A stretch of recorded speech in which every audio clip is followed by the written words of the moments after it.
kaagri sa to ang kamatisan kay nakita na to mga kaagri nga daghan-daghan naman pug hinog. So ato ni siyang harbisan. Seleksyon lang sa ta mga kaagri.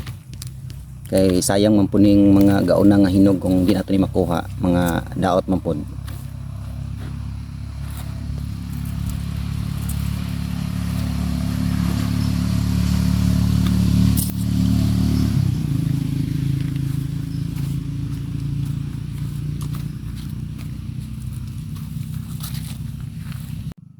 Bisan og gamay-gamay ra ni nga kamatis atong natanom mga kaagri, naka-harvest pud ta og balig isa ka planggana nga dako mga kaagri.